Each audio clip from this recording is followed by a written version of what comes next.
What's good, y'all? Welcome back to the CFL podcast, where today, man, we're going to be breaking down the SWAC championship tomorrow. Unfortunately, I will not be able to catch the first half of that game. I know it starts at 4 where I'm at. However, I don't get off work until 5 o'clock, so I'm going to miss an hour of it. But I'm gonna rush. I'm gonna rush straight home, and I'm gonna catch the rest of the game, hopefully. So during that first half, during that first hour, y'all hit me up on Instagram, Twitter, any social media. Just keep me updated. That's all I ask. Let me know how it's going during the first half. I wish I could get out of work, but I can't. Y'all know how that goes. I got bills. But if you want to donate to the channel, if y'all want to subscribe, right? If y'all want to like the video, get my subscriber count to where I don't have to have a job. Maybe you should just consider doing so. That's all I'm saying. Think about it. Sleep on it. All right, and if you would like to donate to the channel, the picture would be up right here. Anything you give is greatly appreciated. If you don't, I still appreciate you just for clicking on the video. All right, now let's get into it. So, it's been a while for both of these teams. This we know. As far as winning the SWAC championship goes, I think one won in 2007, the last one won in 2009. So over a decade for both teams. Let me say this: Jaden Stewart, the freshman running back for Prairie A&M, Jawan Pass. Those are the guys, right? Those are the guys that you look to stop on that offense. We know how good the offensive line is. The receiving core is talented, but these two guys are who we're looking at primarily when going against Jackson State's defense. So I'm going to start with Jaden. Jaden is a very talented back. I like all three backs for Prairie View, okay? I like number 5. I don't know his name, but I like him. Jaden Stewart and Lindamian Brooks, because Lindamian can fly, right? He can really fly. He got speed. On the season, though, Jaden has been the bell cow. Jaden has 7 touchdowns and almost averages 5 yards a carry on the season. He averages 4.9. But here's the thing about that, right?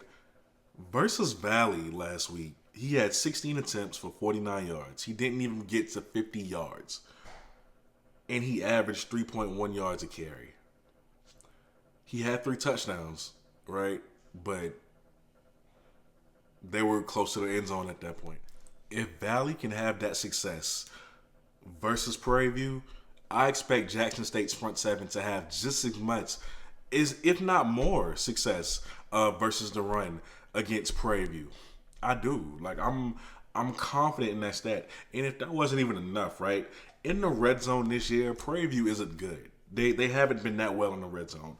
On the season, in the red zone, Prairie View has 4 fumbles, an interception, and 3 turnover on downs. We know how much of a bend but don't break defense JSU is, right? So I think back to the run that they had. The run that they stopped versus Southern before halftime. That would have been a complete game changer, but they stopped them. I think about how they played versus ULM earlier in the season. They're a really good team when it comes to bend but don't break. This defense is ferocious. They have been. They let up a little bit at this late in the season, but they're still very good. And I don't expect them to let Jaden Stewart have a day, especially if but if Valley was able to do what they did against them. Now, Jawan Pass, right? You don't know what kind of quarterback you're going to get from Jawan Pass on a weekly basis. You don't, right? Because, and I've been a big fan of him since he was at Louisville. I thought he was going to be the successor to Lamar Jackson. It just didn't work out. Last week versus Valley, 21 of 36, 217 yards, no touchdowns, but 2 interceptions. Versus Valley. Valley is a very good team. Valley fans, don't get mad at me. I'm not taking nothing away from y'all. I got a video on y'all coming later because you just landed somebody else. So look out for that. But with that being said, you are Jawan Pass, right? You not throwing for any touchdowns and then throwing 2 interceptions, leaving Jaden Stewart to do all the work.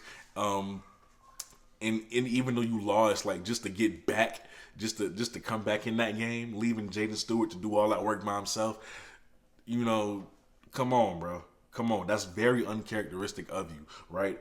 At least from what we've seen. But you didn't. a couple weeks before that, because I'm not going to count Texas A&M. That's a FBS school, a SEC school. I didn't expect nothing much from that. But versus Alcorn the week before, you were 25 of 36, 342 yards, 3 touchdowns, and no interceptions.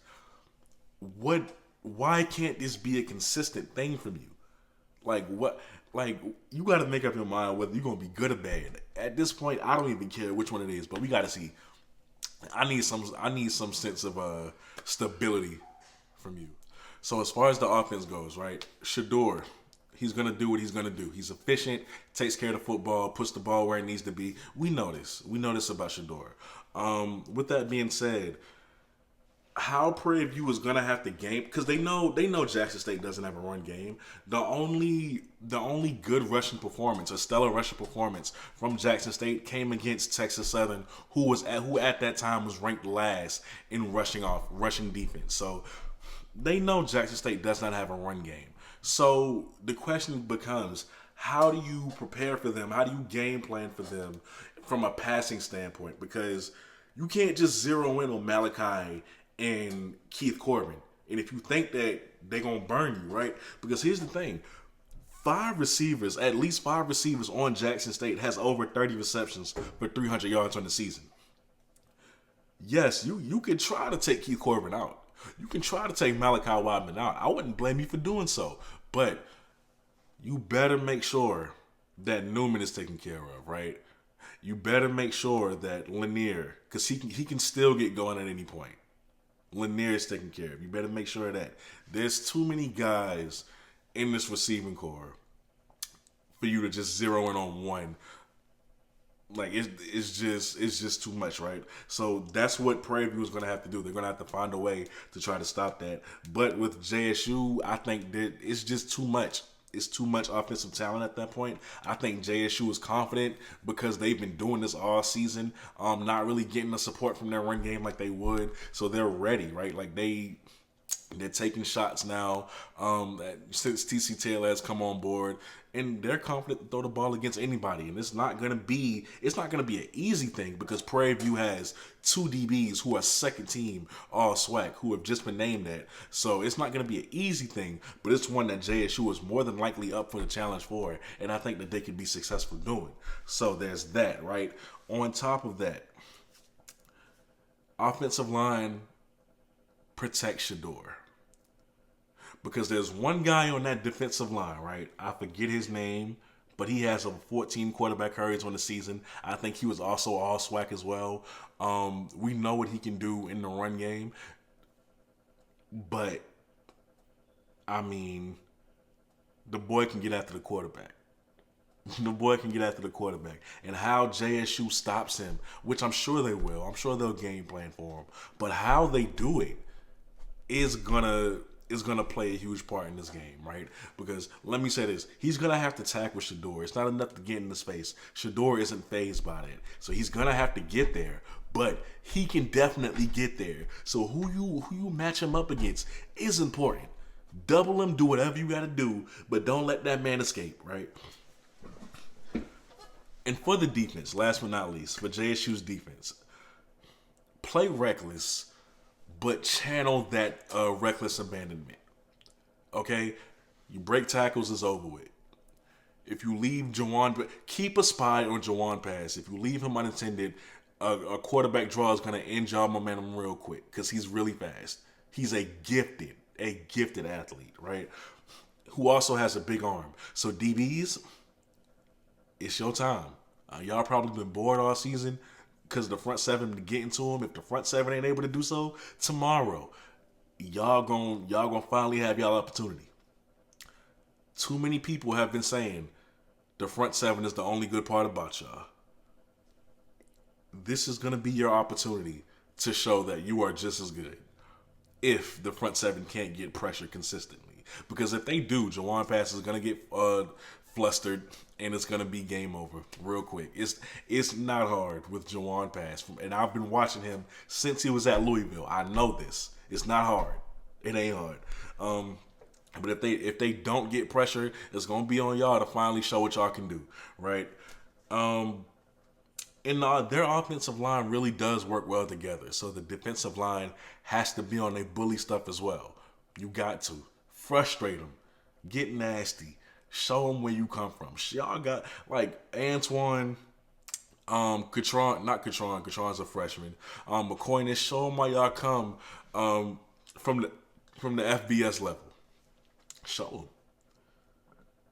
It's gonna be a battle in that between that O line and D line, and that's gonna play a huge part. It's gonna play a huge part, but I think it'll kind of be similar to what Southern versus JSU had, just a tug of war type of battle between that O line and D line. But overall, it's just a lot of aspects, right? We really do have to see what happens. I've been waiting for this matchup since earlier in the season when I saw what Prairie was becoming as far as the team goes on offense, and now it's finally here. The winner will face South Carolina State in the Celebration Bowl, the home team itself. Yes. So, one last thing. If Prairie wins this game, just know I'm going all out for South Carolina State, okay? Because at least with JSU versus South Carolina State, I can at least be like, damn. My home state gonna hate me, but I'm gonna go with JSU. If JSU don't make it, it's all SC State. It's like I'm a bulldog. I'm gonna be a whole bulldog that day. So yeah. But man, with that being said, you are watching the CFL podcast. Thank you so much for checking out this video. Let me know what you think JSU has to do down below in the comment section. And I think that's about it, man. Thank you for watching the video. I have more coming, so be on the lookout for that. Peace.